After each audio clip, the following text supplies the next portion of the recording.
Good evening. Today was an historic day for us to once again pass our now fourth bipartisan legislation to address the coronavirus crisis. We're very pleased with the vote, 388 to 5, passing under suspension in a recorded vote. We had the masterful leadership of Richie Neal managing the bill on the floor for us, and he disciplined so many of us to keep our remarks to 30 seconds. So I will use 30 of the seconds to acknowledge the greatness of our leadership of our committees who made this important event possible, and then take 30 seconds to comment on it. Congresswoman Maxine Waters, the chair of the Financial Services Committee, just was remarkable.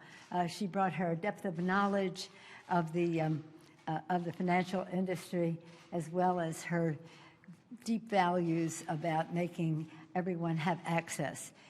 Nydia Velázquez, the chair of the Small Business Committee, just a champion, one of the first women in Congress to ever serve as a chair of a full committee, and she brought all of that experience, knowledge, judgment, and values to this legislation. It was really remarkable to see the two of them interact, two powerful women in Congress making a tremendous difference.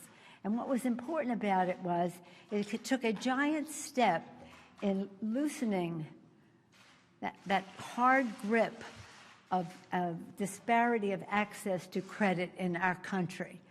But they made something very special happen to try to have that crumble, and I think that's very important for the American people. Frank Pallone cannot be here, but he and his staff were very helpful for us with the hospital and testing parts of the bill. So you know that what the bill does. 2 weeks ago, it was proposed on a Thursday on the floor of the Senate that we would have legislation that the $250, that was it, nothing else, and that's it.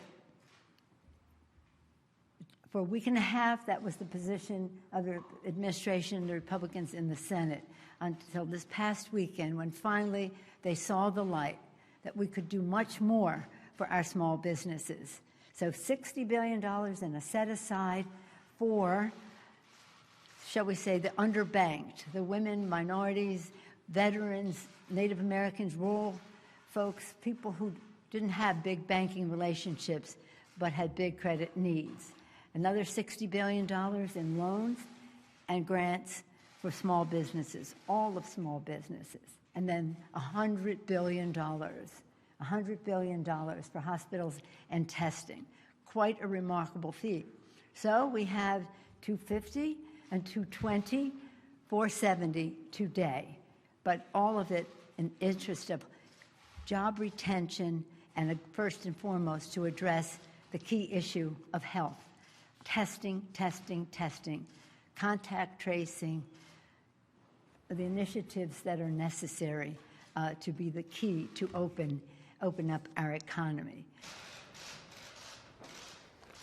This is called the enrollment ceremony. This is supposed to be signed and announced by the Speaker of the House before we send it to the President of the United States.